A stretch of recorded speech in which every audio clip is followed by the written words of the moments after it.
이 시간 오늘 우리에게 주신 하나님의 말씀을 함께 나누겠습니다. 오늘 함께 나눌 하나님의 말씀은 사무엘상 13장 8절에서 12절의 말씀입니다. 우리 함께 천천히 읽겠습니다. 사울은 사무엘이 정한 기한대로 이레 동안을 기다렸으나 사무엘이 길갈로 오지 아니하매 백성이 사울에게서 흩어지는지라. 사울이 이르되 번제와 화목제물을 이리로 가져오라 하여 번제를 드렸더니 번제 드리기를 마치자 사무엘이 온지라. 사울이 나가 맞으며 문안하매 사무엘이 이르되 왕이 행하신 것이 무엇이냐 하니 사울이 이르되 백성은 내게서 흩어지고 당신은 정한 날 안에 오지 아니하고 블레셋 사람은 믹마스에 모였음을 내가 보았으므로 이에 내가 이르기를 블레셋 사람들이 나를 치러 길갈로 내려오겠거늘 내가 여호와께 은혜를 간구하지 못하였다 하고 부득이하여 번제를 드렸나이다 하니라. 아멘. 주실 말씀을 기대하면서 잠시 기도드리겠습니다. 전능하신 아버지 하나님, 말씀하여 주시옵소서. 주님의 말씀을 마음밭에 새겨 30배, 60배, 100배의 결실을 맺는 삶을 살기를 원합니다. 성령 충만함으로 임재하여 주시고 사람의 생각과 말은 가려주시고 오직 주님의 말씀만이 선포될 수 있도록 인도하여 주시옵소서. 이 시간을 온전히 주님께 의지합니다. 예수님의 이름으로 기도드렸사옵나이다. 아멘.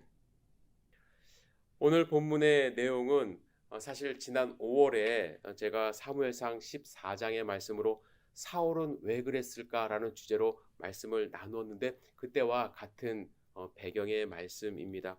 여러분들이 기억하실 수 있도록 본문의 배경을 다시 한번 설명하도록 하겠습니다. 이때는 사울 왕이 된 지 2년이 지난 후입니다. 그때 블레셋과 전쟁을 하게 되었는데요. 이 당시 이스라엘은 세 가지 측면에서 블레셋에 대해 절대적으로 불리한 조건을 가지고 전쟁을 치르게 됩니다. 첫 번째는 블레셋은 전략적으로 유리한 지리적 위치를 이미 확보하고 있었습니다. 그들은 중요한 장소마다 미리 수비대라는 군대를 주둔시켜 놓고 자기들이 원하면 언제나 기습할 수 있는 만반의 준비를 하고 있었습니다.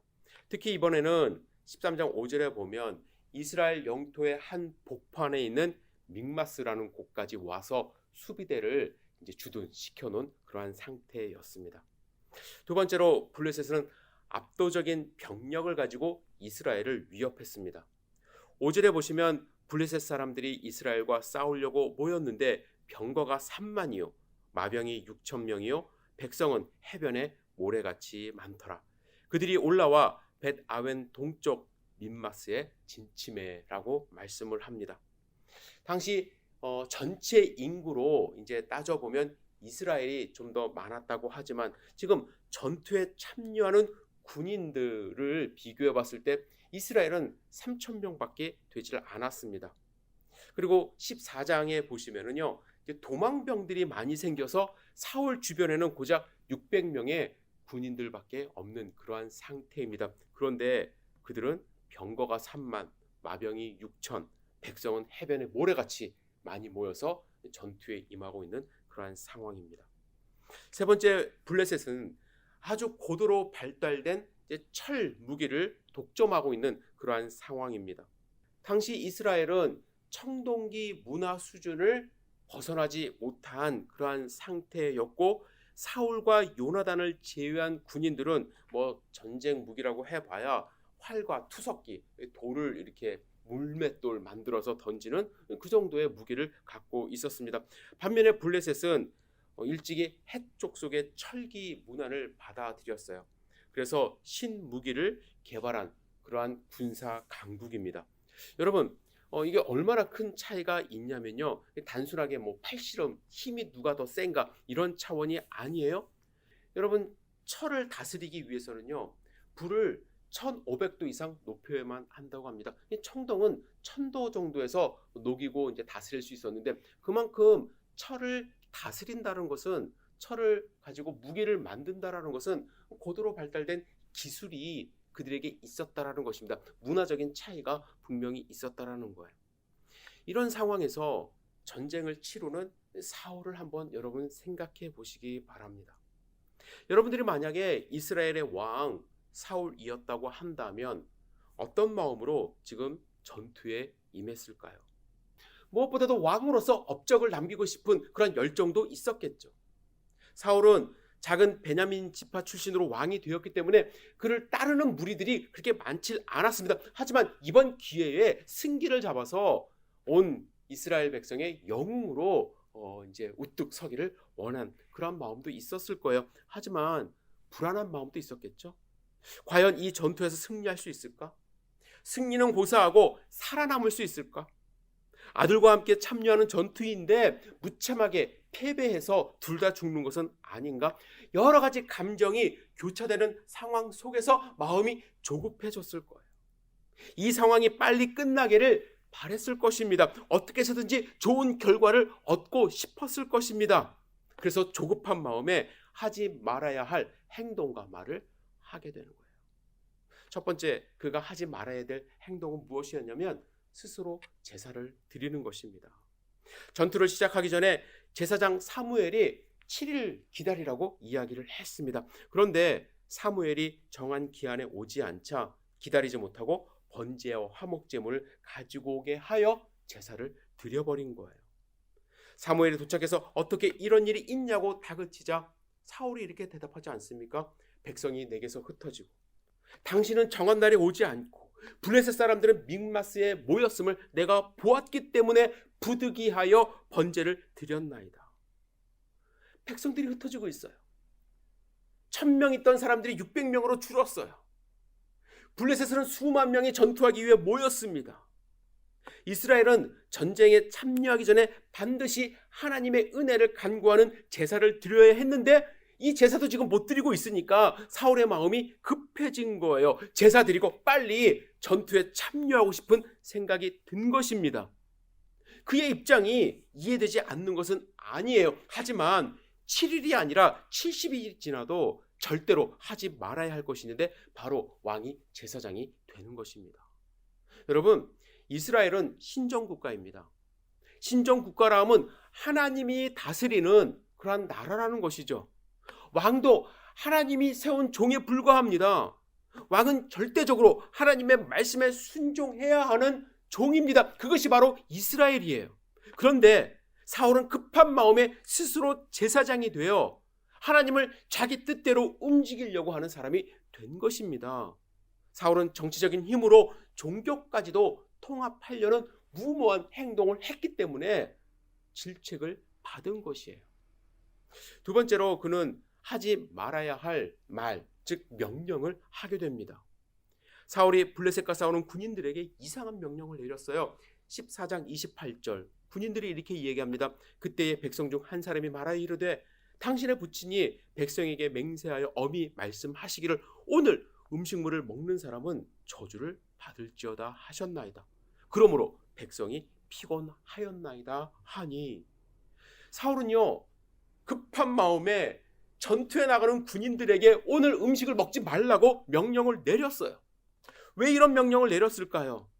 사울은 지금 금식이라도 해서 절박한 마음을 모으려고 했던 것입니다.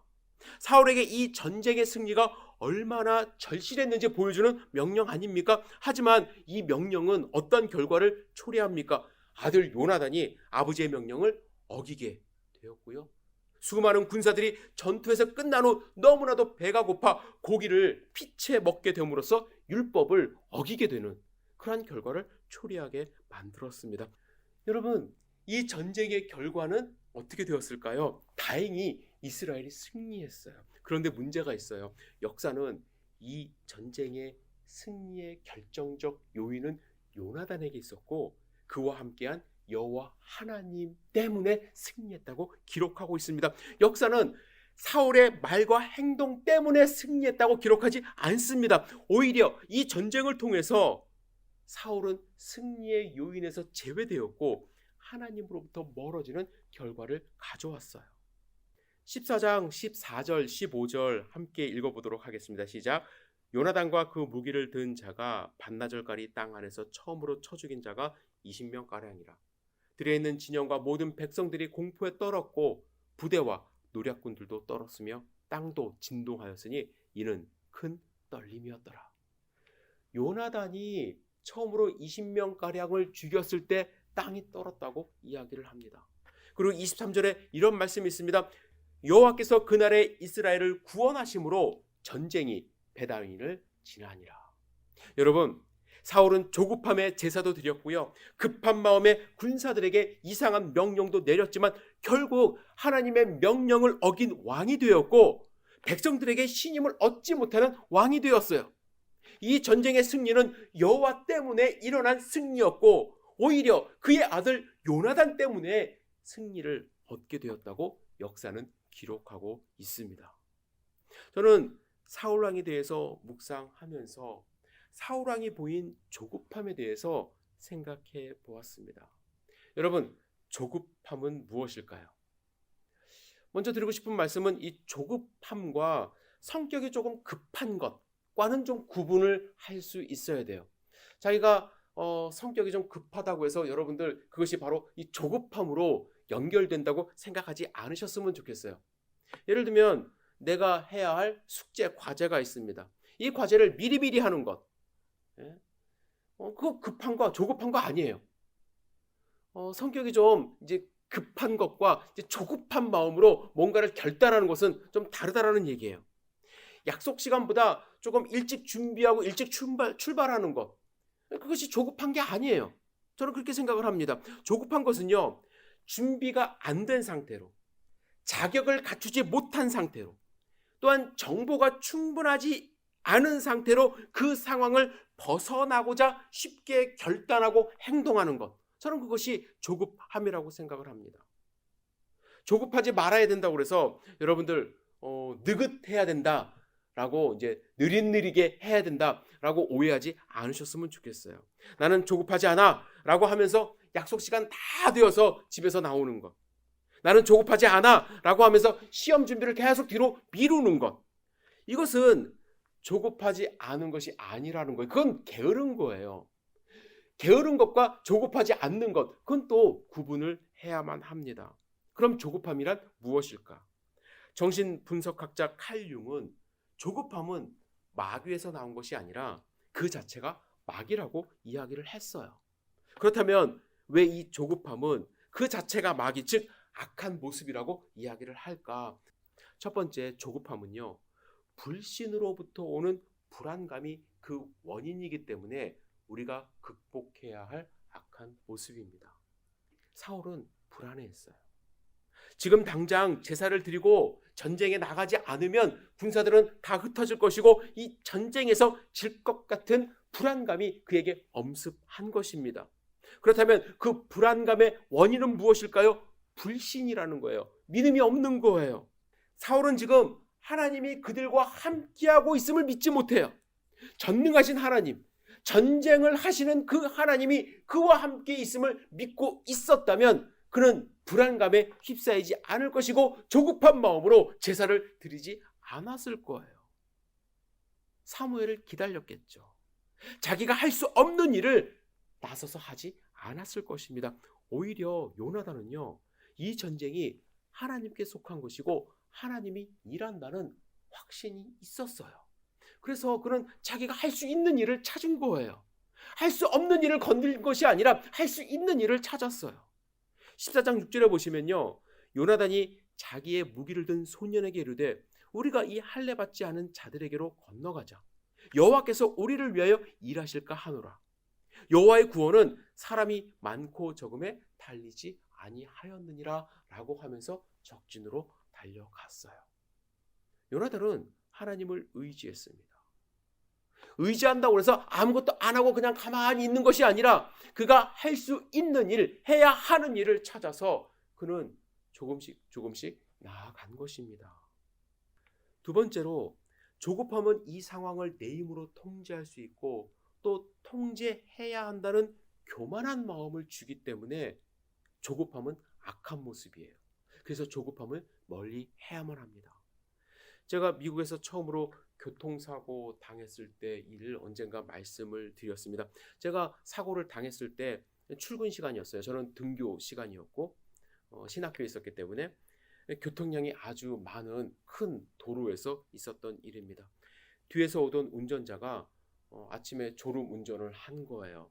쌩쌩 달리던 그 길이 갑자기 차량이 많아져서 속도가 줄게 되었는데 그 속도가 주는 것을 감지하지 못하고 급 브레이크를 밟았지만 결국에는 저를 추돌한 그러한 사건이었습니다. 사고였어요. 저는 정말로 세게 부딪혔는데 그래도 차분히 차에서 내렸습니다. 제가 잘못한 일이 없잖아요. 그리고 이렇게 보니까 뭐 몸은 크게 다치지 않았고 또 보험으로 처리하면 될 것 같았습니다. 그래서 어떻게 해요? 차에서 내려서 경찰을 기다렸습니다. 경찰이 레포트를 써줘야 일이 더 확실하게 처리될 것 같았기 때문에 기다린 것이죠. 그런데 차에서 내려서 5분 정도 기다리니까 제 차 뒤에 차들이 엄청나게 이제 밀리기 시작한 것을 이제 보게 됩니다. 그 차들이 계속해서 밀리는 걸 보니까 마음이 급해졌어요. 또 저 때문에 다른 사람들이 또 피해를 보고 있다라는 그러한 생각도 이제 들기 시작했습니다. 15분을 기다렸던 것 같아요. 한 15분 더 이상 기다렸던 것 같은데 경찰은 오지 않았습니다. 차들은 더 밀리는 거예요. 사람들이 저를 보면서 이제 막 뭐랄까 원망의 눈짓을 하면서 지나가는 것처럼 이제 보이는 거예요. 그러니까 마음이 조급해졌죠. 그래서 그 상황을 빨리 해결하고 싶은 생각, 그래서 그 자리를 빨리 떠나고 싶은 그런 생각이 들기 시작했습니다. 그래서 그 친구에게 면허증과 보험증을 달라고 했습니다. 그리고 가서 보험회사에 전화해서 사고를 접수하라고 이제 이야기를 했어요. 근데 보통의 경우는 이렇게 해도 돼요. 이렇게 해도 돼요. 그래서 제가 이 모든 상황을 제대로 통제하고 있다라는 생각을 하고 일을 진행을 했습니다.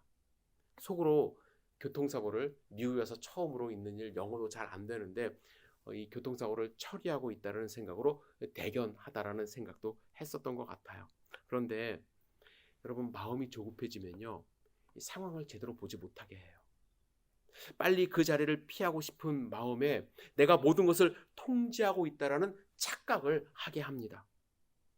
저는 그 친구의 보험 카드를 보았을 때에 2년 전에 익스파이어 된 것을 보지 못했어요. 그래서 보험 회사와 그 팔러시 넘버만 제가 받아 적었어요. 그리고 제가 볼 수 없는 것도 있었어요. 그것은 무엇이냐면 이 면허가 정지된 면허라는 것을 저는 보지 못했어요. 볼 수가 없었죠. 거기에 그게 써 있질 않으니까. 여러분, 제가 그 상황에서 볼 수 없는 것도 있었고요, 보지 못하는 것도 있었는데 저는 스스로 그 상황을 내가 잘 통제하고 있다는 착각으로 사고를 처리한 것이에요. 제가 집에 와서 보험회사에 전화를 했더니 그 보험은 2년 전에 익스파이어 된 거라고 이야기를 들었어요. 그래서 부랴부랴 경찰서를 찾아갔어요. 사정을 했어요. 이 사람이 도대체 어떤 사람인지. 그랬더니 한 경찰이 저에게 조회를 해보더니 그 사람의 면허는 서스펜디드 된 거다, 면허 정지가 된 상태라고 이야기를 해주더라고요. 그러면서 저에게 변호사를 사서 그 사람을 고소해봐야 너는 얻을 게 아무것도 없다라고 이야기를 하면서 비싼 교훈을 얻었다고 생각을 하라고 이야기를 했습니다. 여러분, 물론 그것은 그 친구가 나쁜 것이죠. 제가 뭐 이렇게 어쩔 수 없이 사기를 당했다고 해야 되나? 그런 사고였지만 또 한편으로 생각을 해보면 이 조급한 마음이 저의 마음 가운데 드니까 제 스스로 어떤 생각이 드냐면 이 정도는 내가 할 수 있지 않나? 이 정도는 내가 해도 되지 않나? 라는 생각이 저를 사로잡았다는 것을 알 수가 있습니다. 그런데 여러분, 전쟁을 앞둔 사울은요, 얼마나 더 조급했겠습니까? 그렇죠? 조급한 그 상황을 사탄이 이용한다라는 거예요. 조급한 그 상황으로 사탄은 몰아세우면서 교만한 마음을 불어넣고 잘못된 판단을 하도록 이끕니다. 그래서 이 조급함은 악한 것이 되는 거예요. 여러분, 조급한 상황 속에서 우리는 성급한 판단을 하지 않도록 해야만 합니다. 그런데 인생을 살다 보면 이 조급한 상황이 너무나도 많이 생겨요.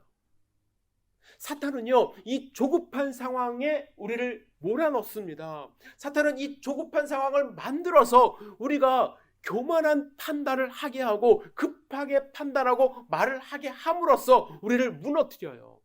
그래서 이 조급함은 우리가 극복해야 할 대상입니다. 그렇다면 어떻게 조급함을 극복하고 다스릴 수 있을까? 첫 번째, 여러분, 많은 훈련을 통해서 조급한 상황에서도 제대로 된 판단을 할 수 있는 힘을 길러야 돼요. 평소에 훈련을 받아야 돼요. 안 그러면 조급한 상황이 닥쳤을 때 우리는 제대로 된 판단, 제대로 된 말 할 수가 없습니다. 사울은 좋은 성품을 갖고 있었고요. 외모도 뛰어났습니다. 하지만 사울에게 부족한 것이 있었어요. 전쟁에 대한 경험이 없었어요. 그리고 위급한 상황에서 하나님을 경험하는 것이 그의 삶 가운데 없었습니다. 사울은 어느 날 사무엘에게 기름 부음을 받고 왕이 되었죠. 사울은 평범한 가정에서 태어나 나고 자랐습니다. 전쟁에서 제대로 된 싸움을 치유해본 경험이 사울에겐 없었습니다. 눈앞에 철기 무기를 들고 등장한 수많은 블레셋을 보면서 마음이 조급해지지 않을 수가 없었습니다. 그 상황을 다스릴 수 있는 훈련이 그에게 없었던 것이죠. 반면에 여러분, 다윗은 어땠을까요? 17장에 보시면요, 블레셋과 다시 전투하는 장면이 나옵니다. 이때 블레셋은 골리앗을 앞세워 전쟁을 하게 되는데 이때도 사울은 아무것도 하지 못하고 있었습니다. 경험이 없었기 때문이죠. 하지만 다윗은 사울에게 가서 뭐라고 이야기합니까? 주의 종이 아버지의 양을 지킬 때에 사자나 곰이 와서 양떼에서 새끼를 물어가면 내가 따라가서 그것을 치고 그 입에서 새끼를 건져내었고, 그것이 일어나 나를 해하고자 하면 내가 그 수염을 잡고 그것을 쳐 죽였나이다. 주의 종이 사자와 곰도 쳤은즉 살아계신 하나님의 군대를 모욕한 이 할례받지 않은 블레셋 사람이리이까 그가 그 짐승의 하나와 같이 되리이다. 다윗은 조급해하지 않았어요. 두려워하지 않았습니다. 그는 이미 연습, 훈련이 끝난 상황이었기 때문에 그렇죠. 다윗은 일상생활을 통해서 하나님을 경험했고 사자와 곰을 물리치며 이러한 전투에서 이길 수 있는 힘을 키웠던 것입니다. 여러분, 우리는 일상생활을 통해서 하나님을 경험해야만 합니다. 우리는 일상생활을 통해서 하나님이 나와 함께하고 있음을 경험해야 해요. 불신이 불안을 만듭니다. 불안한 상황 속에서는 이 조급한 상황에서 제대로 된 판단과 행동을 할 수가 없습니다. 따라서 조급한 상황이 와도 당황해야 하지 않고 제대로 된 판단을 하기 위해서는 일상생활에서 하나님을 경험하며 하나님을 의지하는 훈련을 해야만 한다는 것이에요. 제가 여러분들에게 묵상을 강조하고 암송을 강조하는 이유가 있습니다. 제가 특별히 올해 성경 암송 69절 함께 도전을 했습니다. 왜 암송을 도전하는지 여러분들 아십니까? 내 안에 하나님의 말씀이 충분히 있지 않으면 일상생활에서 마주하는 여러 일들 속에서 하나님의 뜻을 제대로 발견하지 못하기 때문에 그렇습니다. 우리는 하나님의 말씀을 충분히 담고 있어야 여러 상황 속에서 하나님의 뜻을 제대로 발견할 수 있고 적용할 수가 있는 거예요. 영국의 정치가 디즈레일리는 뭐라고 얘기했냐면 단 한 권의 책밖에 읽지 않은 사람을 경계하라, 이런 이야기를 했어요. 왜냐하면 그 사람은 세상에 그 생각밖에 없다고 생각을 해요. 자기가 읽은 그 책이 다라고 생각을 합니다. 그래서 대화가 되질 않아요. 그렇죠? 독단적인 결정을 할 수밖에 없는 그러한 사람이기 때문에 경계하라는 거예요. 어떤 분은 하나님의 그 풍성한 말씀 가운데 내 시작은 미약하였으나 내 나중은 힘이 창대하리라, 그 말씀만 마음 가운데 새기고 사는 분이 계세요. 그 말씀은 하나님이 욥에게 주신 약속의 말씀이 아니라 친구가 한 이야기예요. 그런데 하나님이 나에게 주신 약속의 말씀이라고 생각을 하며 창대에 초점을 맞추고 삶을 삽니다. 돈 버는 모든 일이 하나님의 뜻이라고 생각을 하는 거예요. 결코 올바른 신앙인의 삶이 아닌 것이죠. 여러분, 말씀을 풍성히 담아야 돼요. 하나님의 말씀을 내 마음 가운데 풍성히 담을 때에 매일매일 하나님이 주시는 음성을 경험할 수가 있는 것입니다. 그래야 조급함의 유혹에서 벗어날 수가 있는 것이에요. 여러분, 하나님을 경험하는 삶, 하나님을 매일매일 경험하는 삶이 쌓이고 쌓여야 조급함의 유혹에서 벗어날 수가 있는 것입니다. 두 번째로요, 조급할수록 결정을 뒤로 하고 기도를 먼저 하십시오. 사탄은 지금 당장 결정하도록 우리를 유혹합니다. 물론 어떤 결정은 시기를 놓쳐서는 안 되죠. 철저하게 준비했고 신중하게 생각했다면 단호하게 결정해야 하는 일들도 분명히 있습니다. 모든 결정을 뒤로 계속 미루라는 그런 말씀이 아니에요. 하지만 조급하게 결정하는 일은 유혹일 가능성이 많습니다. 사울은 몇 시간만 기다렸으면 사무엘을 만날 수가 있었어요. 그 시간을 기다리지 못하고 조급함으로 자신이 제사를 드려버린 것입니다. 다윗에게도요, 조급하게 결정할 유혹이 있었습니다. 사울이 한 번은 다윗을 찾아 광야로 3,000명의 군사와 함께 들어옵니다. 다윗은 조급한 마음에 사람들과 함께 굴 속에 숨었어요. 동굴에 숨었어요. 그런데 마침 사울이 어떻게 합니까? 큰 일을 보기 위하여 혼자 동굴 속으로 들어온 거예요. 여러분, 굴 안에서 다윗과 600명이 사울 혼자 들어와 큰 용변을 보는 것을 뒤에서 보고 있는 거예요.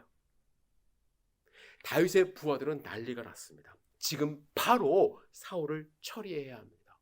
지금 죽이지 않으면 안 됩니다. 지금이 때입니다. 하나님이 주신 기회입니다. 하지만 다윗은 절대로 그럴 수 없다라고 이야기를 했습니다. 왜냐하면 이 조급한 순간에 하나님의 뜻이 무엇인지를 그는 먼저 헤아렸기 때문에. 하나님의 뜻은 무엇일까요? 하나님의 뜻은 하나님의 기름 부음 받은 자를 죽일 수 없다라는 거예요. 하나님이 그를 기름 부으셨기 때문에 다윗은 그를 죽일 수 없다라고 이야기를 합니다. 그는 이 조급한 순간에 하나님의 뜻을 먼저 생각을 했어요. 조급함으로 주변에서 결정하기를 촉구했어도 그는 하나님의 뜻을 먼저 구했던 것입니다. 2번이나 사울을 살려줬어요. 여러분, 조급한 일을 앞두고 하나님의 뜻을 먼저 구하는 것 쉬운 일이 아닙니다. 목회하면서 그런 이야기를 많이 들었어요. 목사님, 언제까지 기도만 하실 겁니까? 지금 돌아서서 생각을 해보면 그때 더 기도를 했었어야 한다는 후회스러운 일들도 많이 있습니다. 하나님이 확실하게 응답하실 때까지 기다리며 하나님의 음성을 사모하는 것이 우리의 삶이 되어야 되는데, 지난 20년간 제가 목회를 하면서 순간순간 조급함 때문에 결정했던 일들이, 하나님 앞에 죄송스러운 일들이 상당히 많이 있습니다. 여러분, 급하게 주변 상황에 휘둘리면 판단력을 잃게 되고 스스로 하나님의 자리에 앉게 돼요. 여러분, 조급하십니까? 지금이 바로 기도할 때입니다. 기도하고 하나님의 음성을 듣고 하나님의 뜻에 맞게 행동하는 하나님의 백성 되기를 주님의 이름으로 축복합니다. 기도하겠습니다. 전능하신 주님, 우리의 삶을 살면서 때로는 조급함 때문에 하나님의 뜻을 제대로 발견하지 못하는 그러한 상황들이 있습니까? 주님, 그 상황으로 몰아가는 악한 그러한 사탄의 계략을 우리 간파할 수 있도록 인도하여 주시고, 그럴 때일수록 더욱더 하나님을 의지하고 하나님의 뜻을 발견하며 일상생활 속에서 훈련을 통해서 하나님의 뜻에 맞게 나아가는 하나님의 백성들 될 수 있도록 인도하여 주시옵소서. 조급함 상황으로 우리를 몰아가는 악한 세력의 계략을 물리쳐 주시고 오직 하나님의 뜻을 발견하는 소중한 삶 살 수 있도록 주여 축복하여 주시옵소서. 주님을 더욱더 의지하기를 원합니다. 예수님의 이름으로 기도드렸사옵나이다. 아멘.